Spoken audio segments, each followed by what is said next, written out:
Welcome back to Still Plays Galaxy of Heroes. This is the talk. We have not done one of these in a while because CG has given us so little since the new year. We don't like to report on every little drip of information that CG gives us. We want to wait until there's some stuff for us to really delve our teeth into and really break down.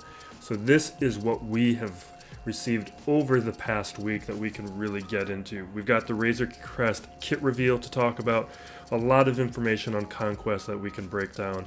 We've got the monthly login and calendar, and then we'll finish up with the gearing of my roster. My roster's all free to play, and I'll hit on a few of the items that I geared up over the past 2 months since I haven't given an update on that information since. So here is the Razor Crest Kit broken down the way we like to do on this channel, where we strip out all that extra information that CG gives us and focus in on the key action so that we can really understand what's going on here. So the basic most wanted, it is an attack and inflicts mark if the ship is already breached. First special, Stalling Strafe, that's another attack, and it inflicts breach. If the ship is already breached, it inflicts buff immunity and a targeted ally will assist.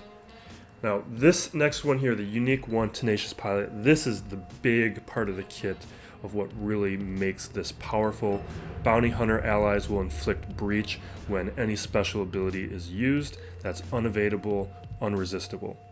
The first 6 breaches that are inflicted, the Razor Crest is gaining crit damage, and Bounty Hunter allies are gaining offense and speed for the rest of the battle, and cooldowns are reduced if the marked enemy is defeated. And then any breached enemies are getting minus 30% crit damage.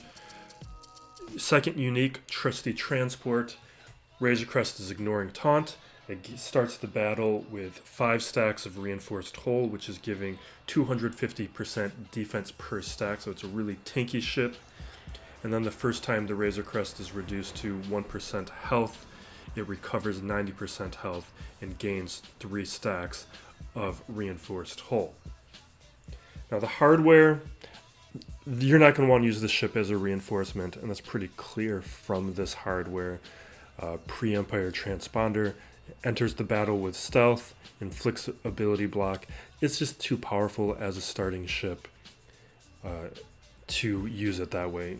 It makes sense to use it with a starting group of Cad Bane, Houndstooth, and the Crest, and reinforce with IG-2000. Hopefully we get a slight tweak on Slave 1, so there's some synergy, Bounty Hunter synergy, or Breach synergy with the Slave 1. So we're going to take a look at the actual kit right now. So here we have the Razor Crest. They show the Slave 1, but again, Slave 1 has no actual synergy to speak of. Hopefully this means there will be some sort of change, but I'm not having a lot of optimism about that. Mandalorian Beskar armor is who you're going to want to be using, or who you need to use for this ship. Here's the basic again. Attack, inflicts marked if the ship is already breached, and Houndstooth can get out there fairly quickly. Cad Bane can inflict breach, so hopefully breach is already on the field by the time this ability is being used, so that you can keep that marked on a ship.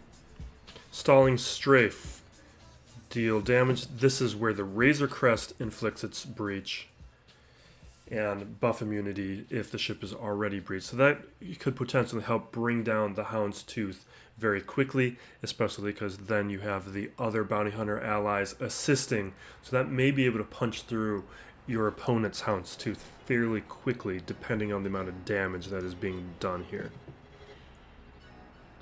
Especially with IG-2000, that does a lot of the damage, especially with those double taps with breach. We're going to skip over the hardware. I don't think that's the way we're going to be using this ship.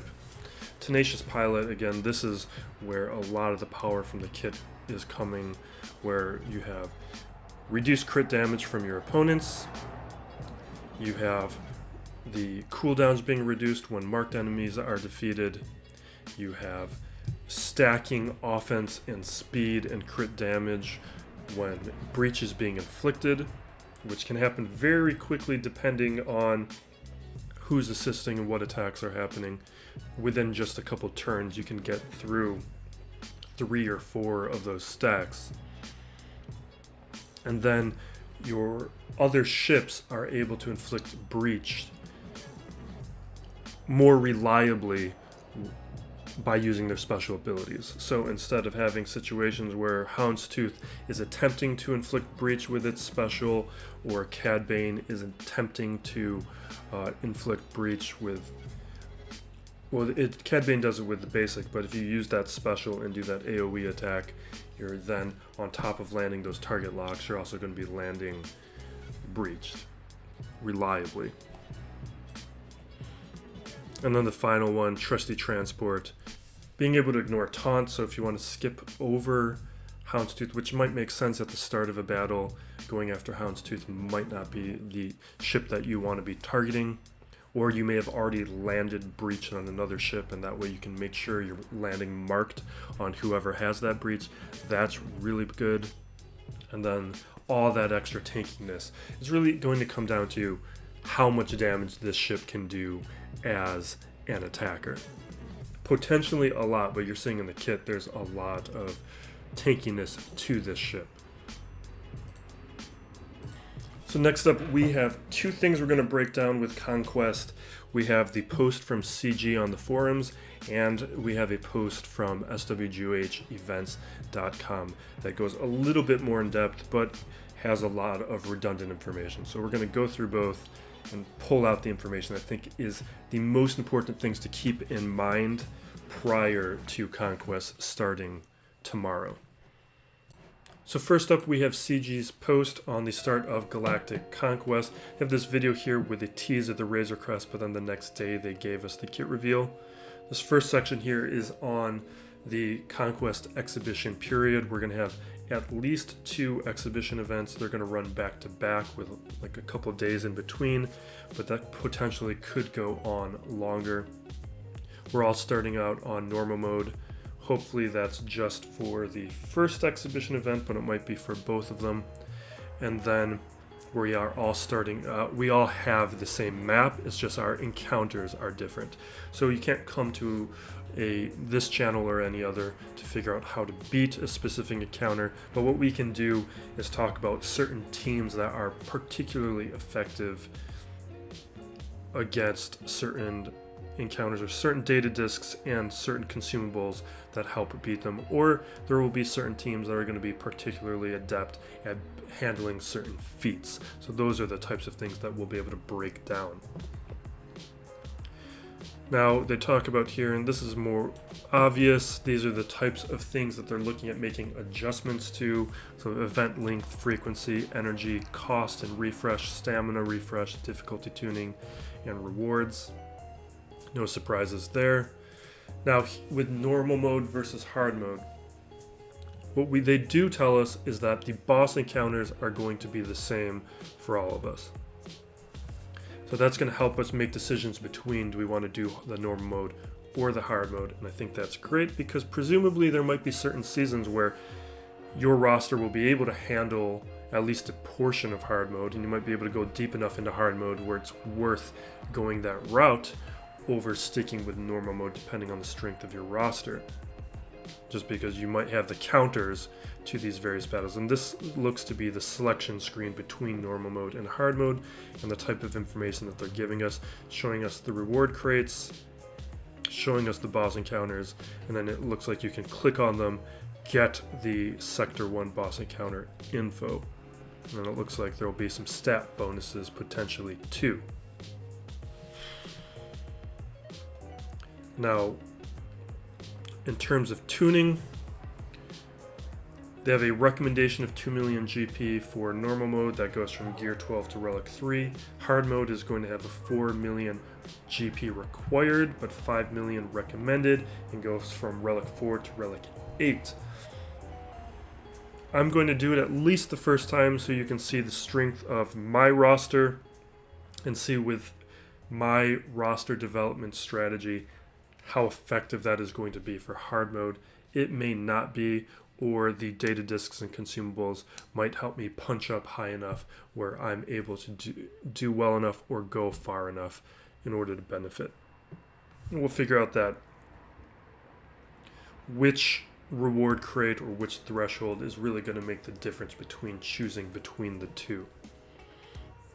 Now with data discs and consumables, this next portion here, the data discs, you put them on, they're active for the entire battle. The low star ones are more universal. The higher star ones or higher dot ones, those are going to be very powerful but more faction specific. Like the example they show here is if you have a buff heavy team, they're going to get a massively overpowered ability or effect, and that obviously will help like Jedi or Rebel teams, but it's not going to help teams like the Sith Empire. So there will be a cost to remove some of these data discs. You might want to turn them on or off based on the encounter, or just choose more universal discs.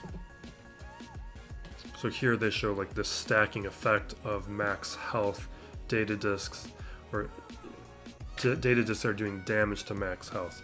So there's becomes this big boost in that attack. The data discs, they mention you can select them for free at certain nodes. You can have, they're active one at a time. I mean, there's a limited amount you can have active at one time. Now the consumables, there's three types. We've got the boosters, the med packs, and the techs. Boosters are boosting certain stats or attacks. You have the med packs, which are helping healing, recovery, and the techs are helping certain classes, certain effects on characters, or some Wat Tambor-like effects. We have the SWGOH events.com beginner's guide. This has a lot of the same information, but they get a little bit more in depth on a couple things, so we're going to quickly touch upon a few of the key items here. So running through this quickly, the way to think about, so we have a few moving parts when it comes to Galactic Conquest. We have the data discs, we have the consumables, we have key cards, which goes towards the reward crates, and we have feats. So those four things, and then we have energy and currency. So those are the elements that we're keeping in mind that we can manipulate or use throughout the event. This information here is basically the same. What they do reveal, though, is you are able to reattempt events or reattempt nodes to maximize out those feats as you go through the map. So that portion is a nice benefit, but once you're stuck, you may be stuck, depending, maybe there's data discs that can get you through. So this next section here is basically all the information we covered before. We have Conquest Energy. That's going to be refreshing on its own throughout the day. Considering we have 2 weeks for this event, if you're free to play it, I would just be patient. Don't waste energy on refreshing, or don't refresh crystals on refreshing. Just let it happen. 2 weeks is a lot of time. You'll have the time to do this as much as you want. And then you have Conquest Credits. So you have the Conquest store, but there's also going to be nodes for the Wandering Scavenger. And that's probably where you can be getting some of those data discs, but also purchasing some of those consumables. And those credits you can also be spending on the Razor Crest. So it looks like you'll have 2 ways of obtaining Razor Crest blueprints, which is going to be in the Conquest store itself and out of the reward crates. And I believe there was a data mine, and that stuff's always subject to change, but it was something like 20 Razor Crest blueprints in the normal mode and something like 40 or so in the hard mode. I didn't double check that information. Arnold has a good video on it, but Then on top of the reward crates themselves, they're also tuned towards normal mode having gear that's going to help lower GP players, and the hard mode having gear tuned towards higher GP players. And I think that we'll need to feel that out because there's a lot of overlap. Like, both early and late game players are hungry for certain items like gold eyeballs, stun guns, stun cuffs. Those, you still need those to get from gear 12 to relics. So we'll see where that is exactly landing. And this next section here in data discs is basically similar. We won't go too much into that, but they do have a link here to the wiki where the data discs are already available for us to peruse. I'll do a future breakdown probably on data discs and consumables because they also have a breakdown for the consumables that are going to be in-game. So, but what they do have here on the SWGOH events page is a better breakdown on the boosters, med packs, stim packs, and tech. Stim packs are going to recover stamina. We would not do that. Stamina is refreshing on its own throughout the day. Just be patient. Tech applies to abilities to allies or enemies. Med packs offer protection or health, and boosters are items that increase stats.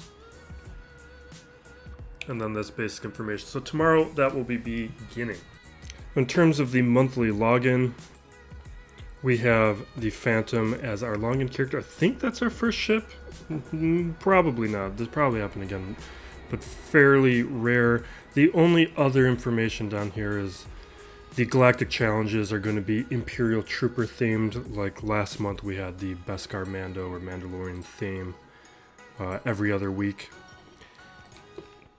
I think you can make a case that the Phantom 2 with a Mandalorian pilot has some signifier for the Razor Crest. But that's about it. I'm not expecting more in regards to fleets this month.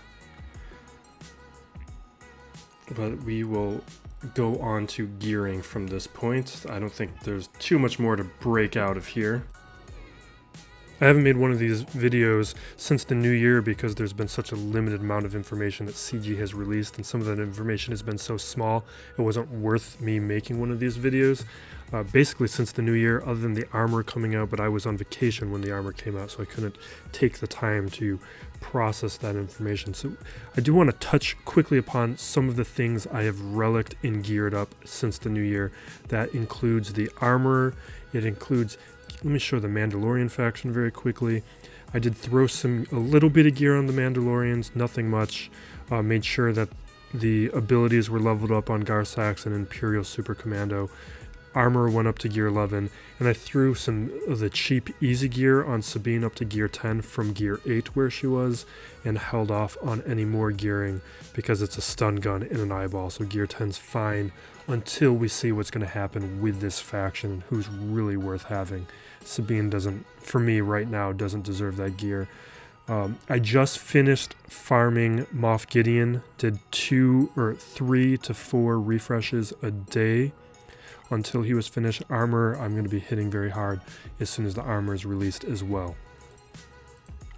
I've also been preparing for fleets. I'm now putting Malevolence and Negotiator on defense in Grand Arena. So First Order, I've been gearing up those pilots.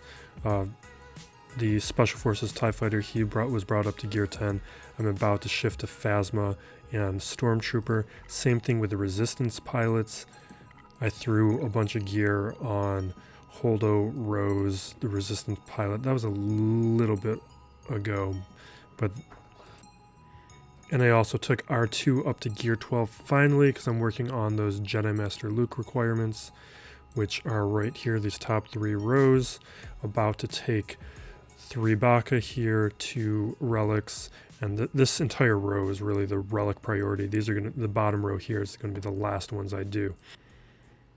I'm going to gear up the bottom portion of my roster for Conquest. Just the easy gear, they're not going to get any hard pieces of gear, and I am going to level up all those characters to level 85. In terms of today and this moment, I'm going to take Piet up to gear 11. He just needed so many Kairos at gear 10, he just stayed at gear 10, but he's becoming more and more valuable and useful in this next month for Galactic Challenges. I want to use him. And I wanted to put a Zeta on Finn. He was my second Zeta, I think, but since the rework, I never put it back on. But with 3v3 coming up, I do think I want to have this Zeta for a 3v3 team. And I've got plenty of Zetas. I don't even know what to do with Zetas anymore until I get my Galactic Legend. And I think this week I am going to do one relic. It's going to be Django. 3 Baka I need, but he's fine where he's at. I'm just going to hit upgrade. I'll do this on my own time. I can probably bring him to relic 2 or 3 and then feel it out from there.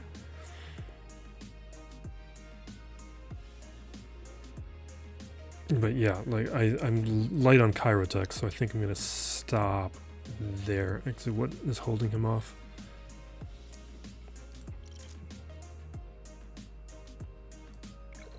Yeah, we're light on that Kyrotech. So that one won't be happening, but Sith Trooper is something like I think that's all I'm going to do this week. Things have been a little slow. I mean, I threw a little bit of stuff on Imperial Probe Dread. Actually, I'm going to throw this stun gun on Phasma.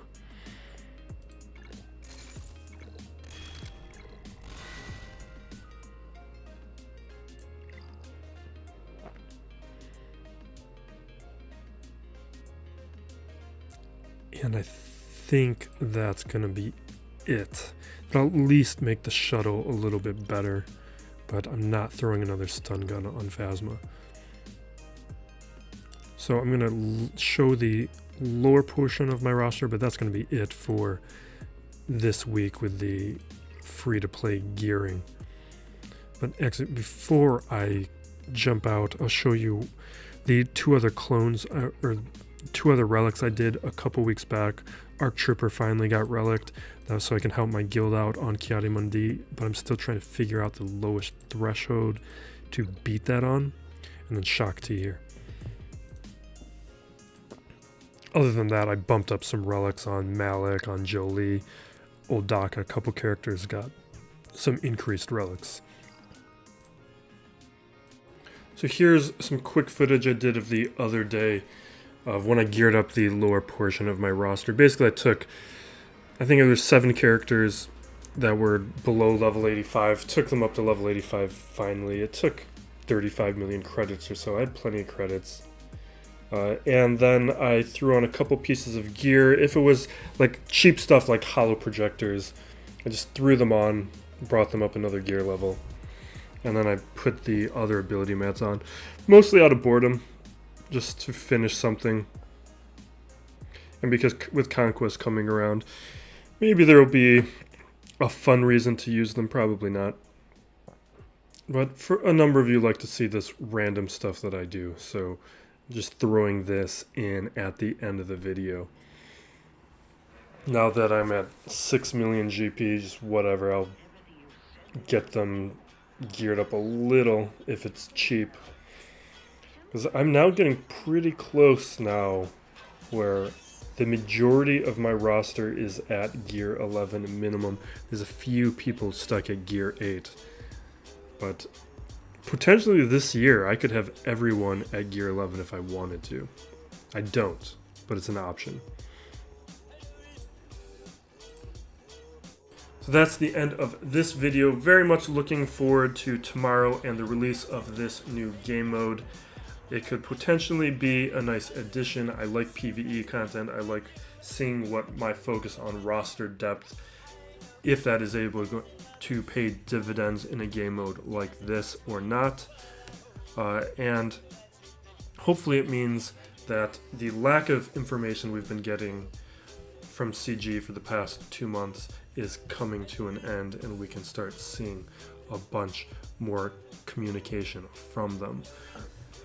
Be safe out there, everyone, and as always, be excellent to each other.